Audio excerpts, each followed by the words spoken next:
I voted against this bill. This is at 2,500 pages or so, roughly $2 trillion in new spending that adds about $367 billion to our nation's debt that is now approaching $30 trillion. To be honest, most people still don't know where this money is going. They don't know how they're going to pay for it. But I can tell you what this is going to lead to. It's going to aggravate the inflation challenges that we already have. They're going to raise our taxes. Within this bill includes about $412 billion in new taxes on small business owners who are already struggling in the wake of COVID.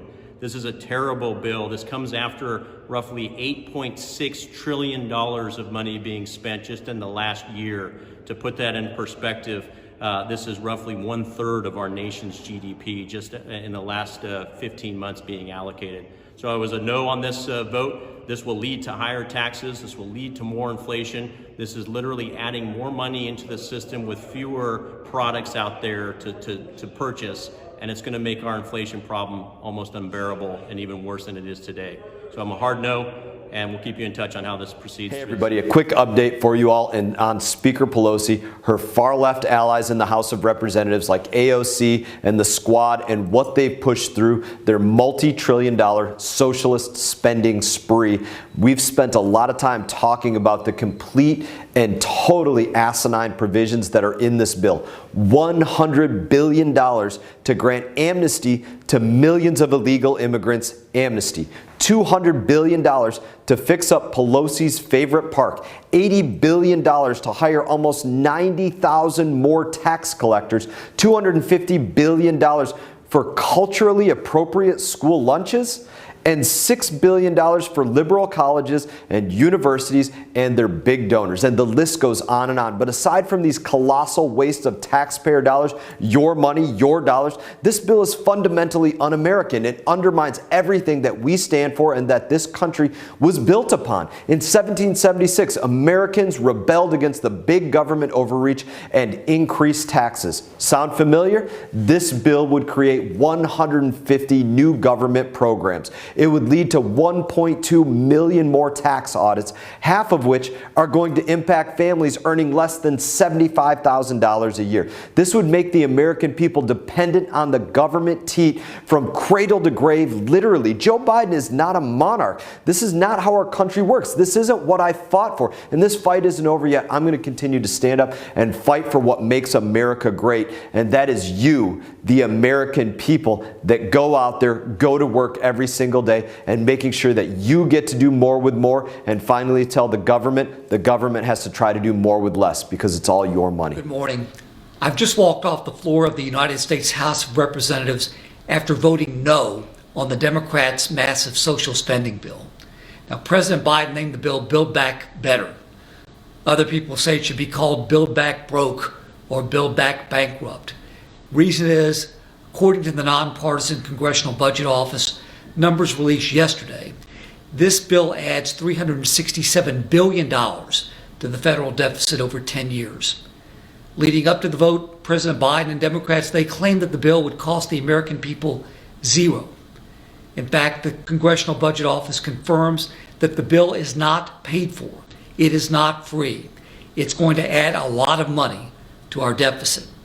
This spending bill, it's reckless, it's careless, it is absolutely irresponsible. This bill will now go to the United States Senate for further debate, and I'm going to keep you updated on the status of this enormous spending bill. So far this year, the Nancy Pelosi-led House of Representatives has voted on 3 spending bills that total almost, get this number, $5 trillion in new spending. Now, as always, if you have any questions, concerns, or comments, please don't hesitate to reach out to our offices in West Tennessee or in Washington, D.C. Thank you.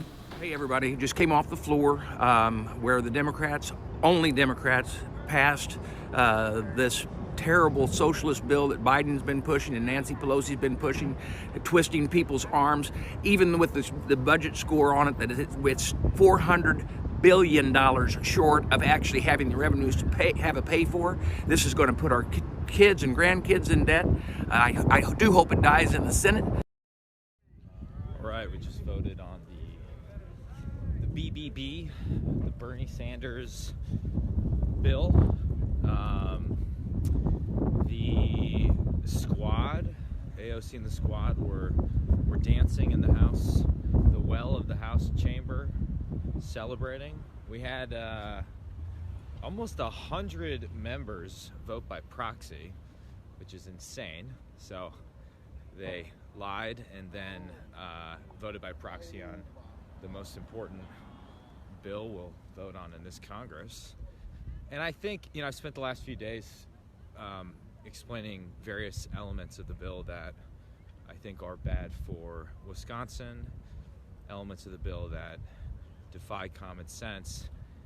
And I think one that perhaps is underreported, but very important. If you look at the real economic challenge we face in Wisconsin, our biggest constraint to growth as a state, and really as a country, I'd say too, it's workforce. It's a human challenge. It's finding people with the right skill set that are willing to work. We have about 10 million open jobs in America right now, and we have a similar number of people that have just opted out of the labor force, able-bodied working age adults, at least working age adult males.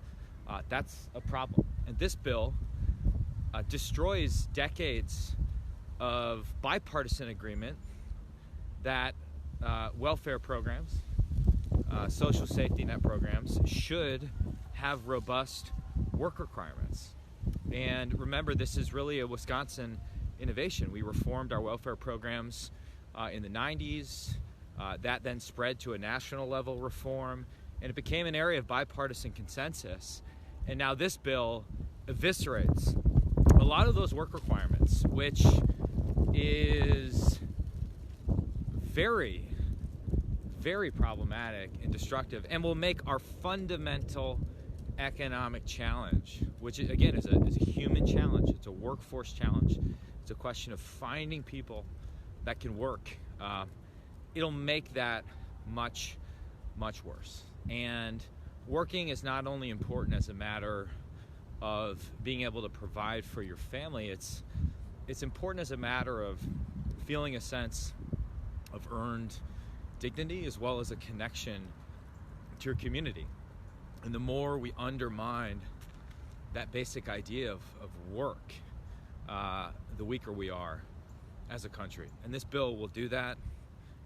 It's really, really a bad bill, and I hope the Senate.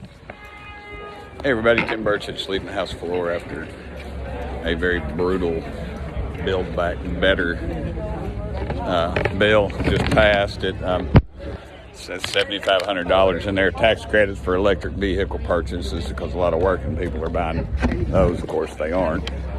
Benefits wealthy liberals in New York and California by repealing the salt tax, the salt deduction cap. $80 billion in there for new IRS agents that will be preying upon working class people.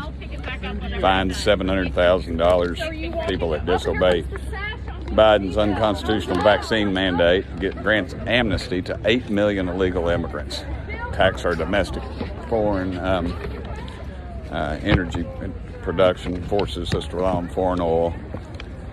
Trial lawyers, of course, can write off frivolous lawsuits, expenses on their taxes, which is just ridiculous. Biden's over $1 billion in there for newspapers. Not really sure how that works. There's a component in there for tree equity, over $1 billion.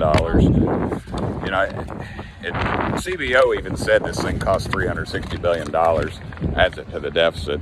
Biden just completely lied on this thing, and even CSNBC is reporting it.